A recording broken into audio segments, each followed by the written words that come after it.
मृत्यु एक ऐसा रहस्य जिसे सुनकर हर किसी के मन में भय, जिज्ञासा और प्रश्न उठते हैं।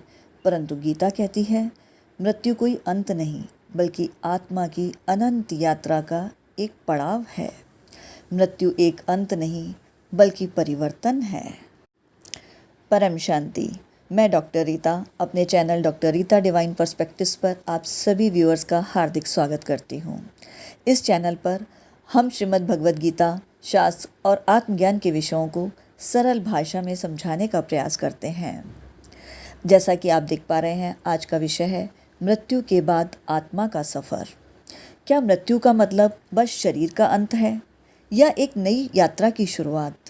आज हम शास्त्रों के माध्यम से जानेंगे कि आखिर आत्मा के साथ क्या होता है, या यूँ कहें कि मृत्यु के बाद आत्मा क्या अनुभव करती है और शरीर छोड़ने से लेकर मोक्ष तक आत्मा की यात्रा किस प्रकार से होती है। इसीलिए हमारे साथ अंत तक बने रहें, वीडियो को अंत तक ज़रूर देखें। आज आपके बहुत सारे सवालों के जवाब मिल जाएंगे। इसके अलावा भी आपके पास कोई और सवाल हो तो आप हमें कमेंट बॉक्स में लिखकर ज़रूर बताएं। शास्त्र बार बार यही बताते हैं, आत्मा अमर है, शरीर नश्वर। शरीर जन्म और मृत्यु के चक्र में आता रहता है, परंतु आत्मा नित्य है। हम इस बात को समझने का प्रयास करते हैं श्रीमद् भगवद गीता के अध्याय 2 के श्लोक नंबर 20 से। श्लोक नंबर 20 कहता है, न जायते म्रियते वा कदाचिन्नायम् भूत्वा भविता न भूयः अजो नित्यः शाश्वतो अयं पुराणो न हन्यते हन्यमाने शरीरे। अर्थात यह शरीरी न कभी जन्मता है और न मरता है, तथा यह उत्पन्न होकर फिर होने वाला नहीं है। यह जन्म रहित, नित्य निरंतर रहने वाला, शाश्वत और अनादि है। शरीर के मारे जाने पर भी यह मारा नहीं जाता, या यूँ कहें कि शरीर का नाश होने पर भी इस अविनाशी शरीरी अर्थात आत्मा, इसका नाश नहीं होता। यह शरीर तो नष्ट होने वाला है, परंतु इस नष्ट होने वाले शरीर में ही 6 विकार होते हैं, शरीरी में नहीं। अर्थात आत्मा में किसी प्रकार का कोई विकार नहीं होता। हमारा स्वयं का और शरीर का स्वभाव बिल्कुल अलग अलग है। हम शरीर के साथ चिपके हुए नहीं हैं, अर्थात शरीर से मिले हुए नहीं हैं, और ना ही ये शरीर हमारे साथ चिपका हुआ है, हमारे से मिला हुआ है। इसलिए शरीर के न रहने पर भी हमारा अर्थात आत्मा का कुछ भी बिगड़ता नहीं है। अब तक हम असंख्य शरीर धारण करके छोड़ चुके हैं, पर उससे हमारी सत्ता में अर्थात आत्मा की सत्ता में क्या फ़र्क पड़ा? हमारा क्या नुकसान हुआ? हम तो ज्यों के त्यों ही रहे। ऐसे ही यह शरीर छूटने पर भी हम अर्थात आत्मा ज्यों के त्यों ही रहेंगे। जैसे हाथ, पैर, नासिका आदि शरीर के अंग हैं, ऐसे ही शरीर और शरीरी, या यूँ कहें शरीर और ये आत्मा, शरीर तो आत्मा का अंग भी नहीं है। जो बहने वाला और विकारी होता है वह अंग नहीं होता।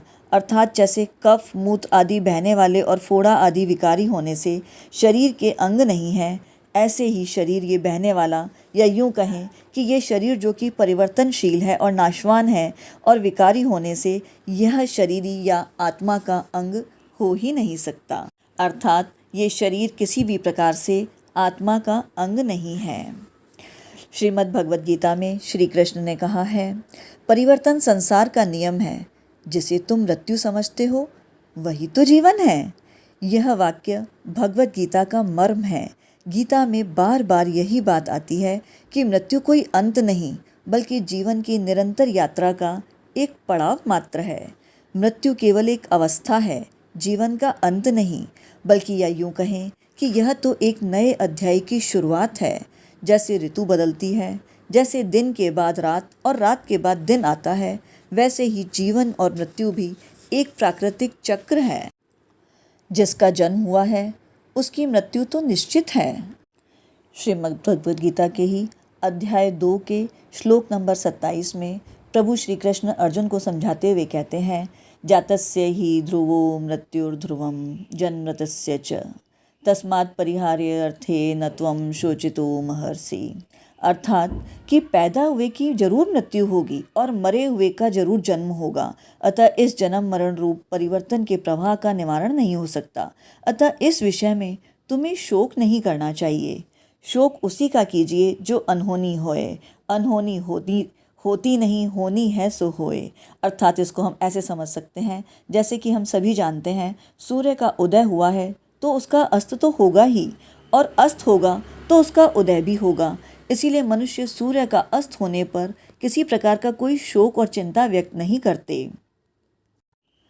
ठीक इसी प्रकार किसी प्रियजन की मृत्यु हो जाए, धन नष्ट हो जाए तो मनुष्य को शोक होता है।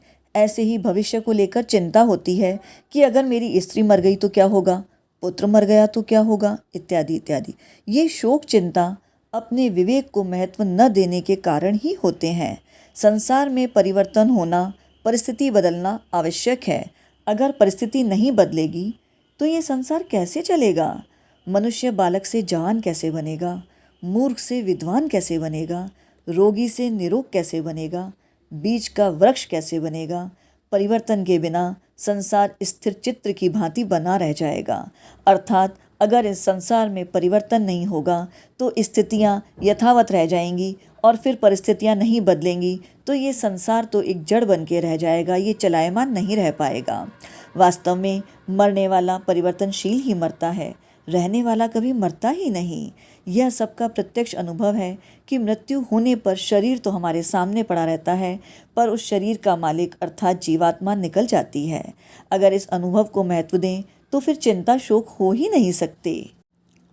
इसलिए जिस अपरिहार्य सत्य को बदला नहीं जा सकता उसके लिए शोक करना बिल्कुल भी उचित नहीं है। जिसका जन्म हुआ है उसकी मृत्यु निश्चित है, और मृत्यु के बाद पुनर्जन्म भी निश्चित है। यह श्लोक हमें बताता है कि मृत्यु कोई समाप्ति नहीं है, बल्कि यह तो एक परिवर्तन है। आत्मा का वस्त्र बदलना या शरीर त्यागना, यही तो मृत्यु है। जीवन और मृत्यु दोनों ही ईश्वर की बनाई हुई एक यात्रा के चरण हैं।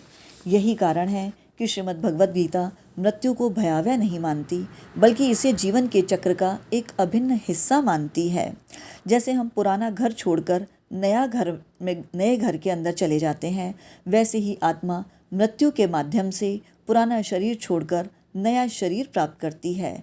जैसे सूर्य डूबता है तो हमें लगता है कि रात आ गई, परंतु वास्तव में सूर्य कहीं खोता नहीं, वो कहीं डूबता नहीं, बस हमारी दृष्टि ही बदल जाती है। ठीक उसी प्रकार से मृत्यु भी केवल हमारी दृष्टि का एक परिवर्तन मात्र है। जिसका जो डूबता है वो पुनः उगता भी है, ठीक इसी प्रकार से मृत्यु भी है। एक प्रकार से मृत्यु के जरिए जीर्ण होते शरीर को आत्मा परिवर्तित करके नया शरीर प्राप्त कर लेती है।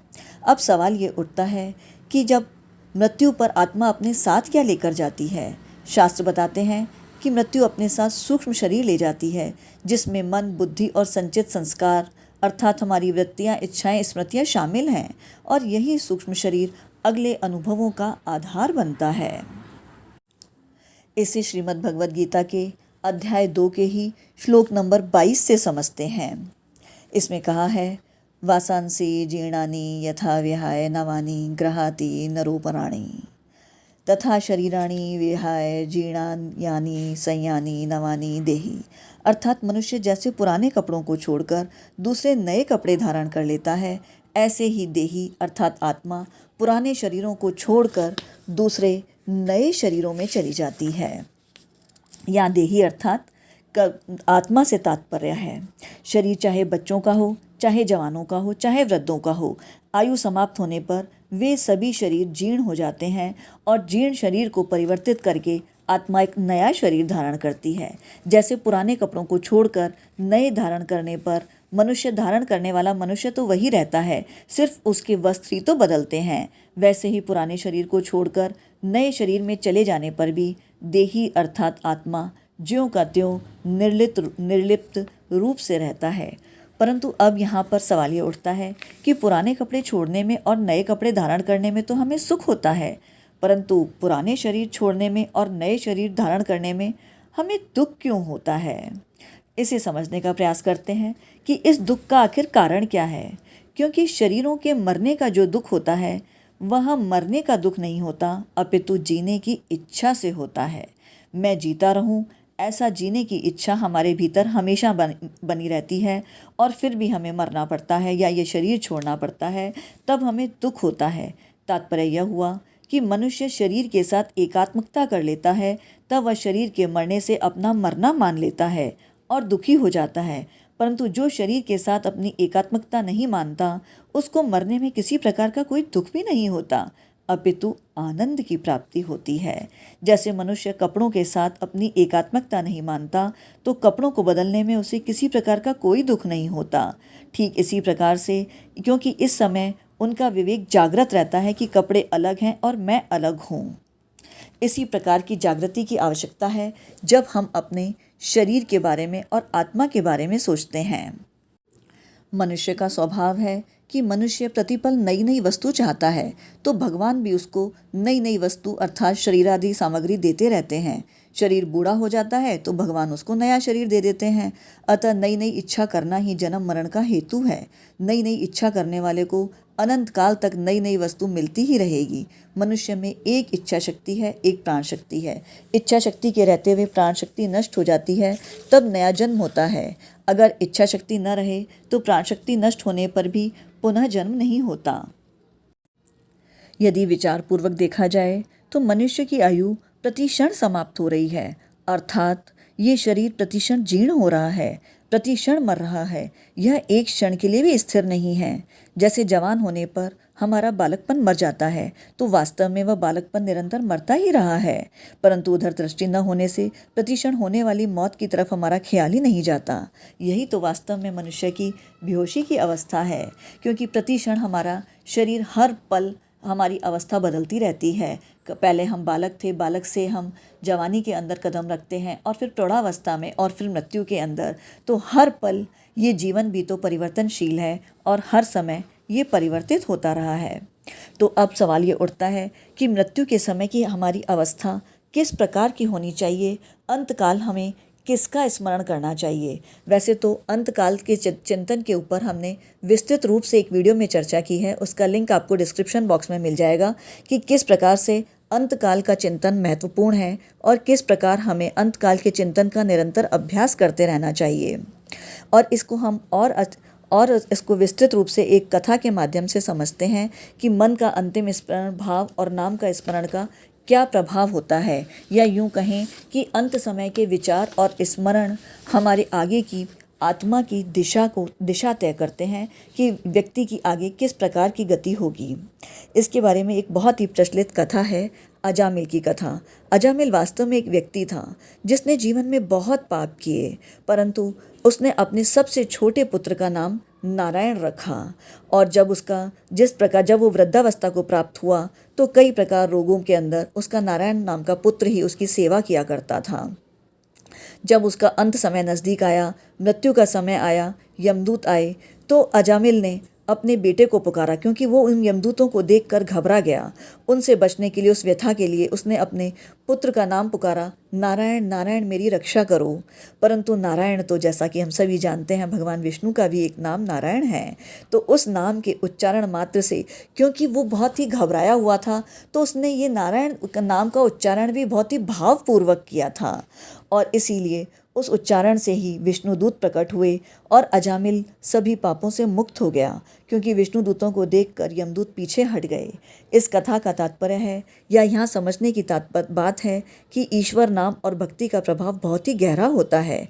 जैसे अग्नि में एक बूंद तेल का असर बदल देती है, वैसे ही अंतकालीन स्मरण हमारे जीवन की दिशा बदल सकता है। इनफैक्ट जीवन के बाद की दिशा भी तय कर सकता है। लेकिन अंतकाल में ज़रूरी नहीं है, हमें ये भी नहीं पता हमारा अंतकाल कब आ जाएगा, किस रूप में आ जाएगा, किस समय आ जाएगा। तो हम याद रख के उस समय नारायण नारायण ही नाम लें या भगवान को ही याद करें, किसी भी रूप में हम भगवत प्राप्ति के लिए भगवान को याद करें। तो इसके लिए हमें निरंतर अभ्यास की आवश्यकता है, और वो अभ्यास हमें जीते जी अब जीवन पर्यंत करना होगा। तभी हम अंत समय उस अभ्यास को दोहरा पाएंगे और हम भगवत प्राप्ति को प्राप्त कर पाएंगे। अब बात ये उठती है कि मृत्यु के बाद आत्मा का मार्ग क्या होता है, आत्मा का सफ़र किस प्रकार होता है। इसे हम गरुड़ पुराण के माध्यम से समझते हैं।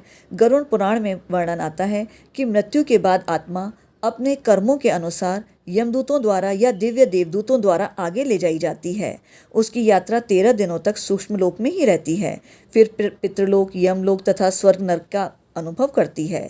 अच्छे कर्म पुण्य लोक की ओर ले जाते हैं, वहीं बुरे कर्म कठिन अनुभव करवाते हैं। फिर आत्मा को पुनः अगले जन्म की ओर भेज दिया जाता है। कर्म और संस्कार अनुभवों के चक्र को जन्म देते हैं। अभ्यास अर्थात साधना, ज्ञान और भक्ति से यह चक्र टूट सकता है। अब जीवन का अंतिम लक्ष्य क्या है? अक्सर हम सुनते हैं कि जीवन का अंतिम लक्ष्य मोक्ष है। मोक्ष का अर्थ है जन्म मृत्यु के चक्र से मुक्ति और परमात्मा में लीन हो जाना। जो जीव ब्रह्म ज्ञान, सच्ची भक्ति और संयम से युक्त हो, वह पुनर्जन्म के चक्र से मुक्त हो सकता है। शास्त्रों ने इसका रास्ता ज्ञान योग, भक्ति योग और कर्म योग से बताया है। अर्थात हम किसी भी मार्ग से इस जन्म मृत्यु के चक्र से मुक्ति पा सकते हैं, और इसलिए मृत्यु को समाप्ति के रूप में नहीं बल्कि एक परिवर्तित अनुभव के रूप में देखना ही शास्त्रों की शिक्षा है। हमें यही मानना चाहिए कि मृत्यु कोई अंत नहीं है, बल्कि यह तो एक सुखद परिवर्तन है। जीवन में कर्म, भक्ति और आत्मज्ञान पर काम करके हम न सिर्फ अपने जीवन को अर्थपूर्ण बना सकते हैं, बल्कि अपने अंत को भी शांतिपूर्ण बना सकते हैं। इसीलिए हमें मृत्यु से किसी भी प्रकार भयभीत होने की कोई आवश्यकता नहीं है।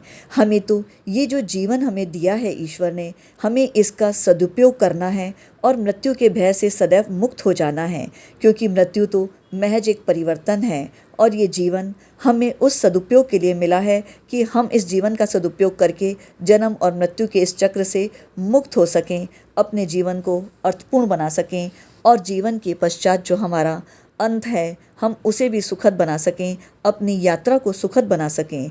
आत्मा जब शरीर छोड़ती है तो वह मन और इंद्रियों को साथ लेकर आगे बढ़ती है। जैसे वायु सुगंध को फूल से बाहर ले जाती है, ठीक इसी प्रकार आत्मा भी अपने साथ उन संस्कारों को लेकर अपनी यात्रा को आगे बढ़ाती है। इसीलिए हमें मृत्यु से घबराना नहीं चाहिए, बल्कि जीवन पर्यंत अपनी जीवन पश्चात उस यात्रा की तैयारी करनी चाहिए, जो कि हमारी आत्मा की अगली तैयारी है। तो इसलिए मृत्यु एक अंत नहीं बल्कि एक नई शुरुआत है। जीवन बदलता है, परंतु आत्मा अजर है, अमर है, शाश्वत है। उम्मीद करते हैं कि ये वीडियो आपको पसंद आया होगा। आपको ये वीडियो अच्छा लगा है तो इसे लाइक कीजिए, शेयर कीजिए और चैनल पर पहली बार आए हैं तो सब्सक्राइब जरूर कीजिए, ताकि इसी प्रकार की ज्ञानवर्धक जानकारी आपको आगे भी मिलती रहे। और आप हमें कमेंट बॉक्स में लिखकर यह जरूर बताइए कि आप और किस श्लोक के ऊपर विस्तृत रूप से जानकारी चाहते हैं, या फिर आपके अगर कोई सवाल हैं अपने जीवन से जुड़े हुए, क्योंकि श्रीमद् भगवद गीता में अपने जीवन से जुड़े हुए हर सवाल का जवाब है, तो हम आपके सवालों के जवाब देने का हर संभव प्रयास करेंगे। तो आप हमें कमेंट बॉक्स में लिखकर जरूर बताइए। वीडियो को पूरा देखने के लिए सभी व्यूअर्स का बेहद का परम धन्यवाद। बेहद की परम मां शांति।